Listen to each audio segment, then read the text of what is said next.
বিভিন্ন জেলায় ইনকিলাব মঞ্চের মুখপাত্র ওসমান হাদির গায়েবানা জানাজা অনুষ্ঠিত হয়েছে। হাদির নিজ জেলা ঝালকাঠি ঈদগাহ ময়দানে তৌহিদি জনতার উদ্যোগে গায়েবানা জানাজা হয়েছে। জানাজায় অংশ নেন বিভিন্ন শ্রেণী পেশার মানুষ। পরে সংক্ষিপ্ত সমাবেশে হাদি হত্যায় জড়িতদের দ্রুত গ্রেপ্তার করে দৃষ্টান্তমূলক শাস্তির দাবি জানান বক্তারা।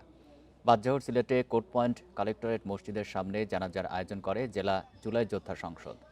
জানাজা শেষে তার রুহের মাগফিরাত কামনায় দোয়া হয়। দিনাজপুরে ঐতিহাসিক গোরে শহীদ মাঠে অনুষ্ঠিত হয় হাদির গায়েবানা জানাজা।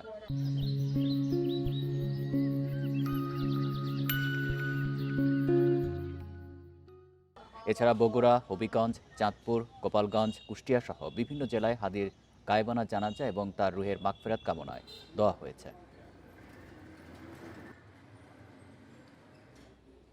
এ নিয়ে আরও জানাতে চট্টগ্রাম থেকে যুক্ত হচ্ছেন সহকর্মী আবদুল্লাহ রাকিব। রাকিব, চট্টগ্রামে কোথায় কোথায় গায়েবানা জানাজা হয়েছে, আর যারা গায়েবানা জানাজায় অংশ নিলেন তারা কি বললেন?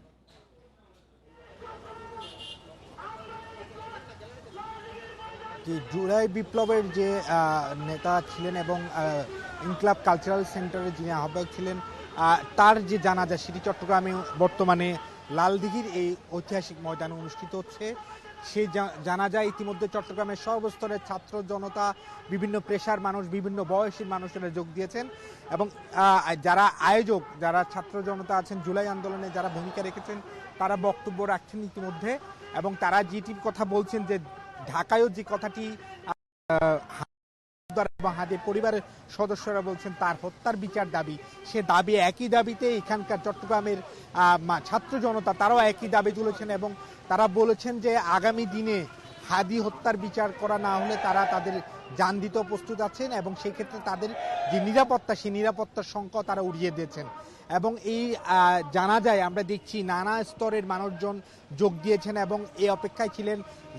কিছুক্ষণ আগে তারা একসাথে আসরের নামাজ আদায় করেছেন। আসরের নামাজের আদায় করার পরেই আমরা দেখেছি দলে দলে মিছিল নিয়ে তারা এই লালদিঘি ময়দানে জমায়েত হয়েছেন।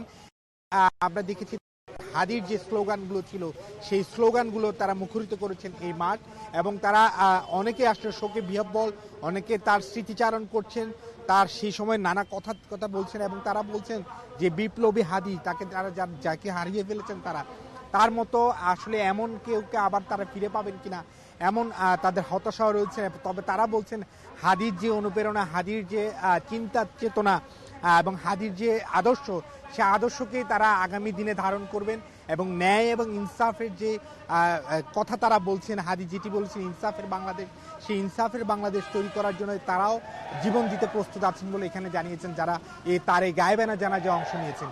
ইতিমধ্যে তারা বলছেন যে ঢাকায় তারা যেতে পারেননি, ফলে অনেকেই এখানে তার জানাজায় অংশগ্রহণের আগ্রহ জানিয়েছেন এবং সেই জানাজায় তারা ইতিমধ্যে অংশ নিয়েছেন। কিছুক্ষণ পরেই গায়েবানা জানাজা শুরু হবে।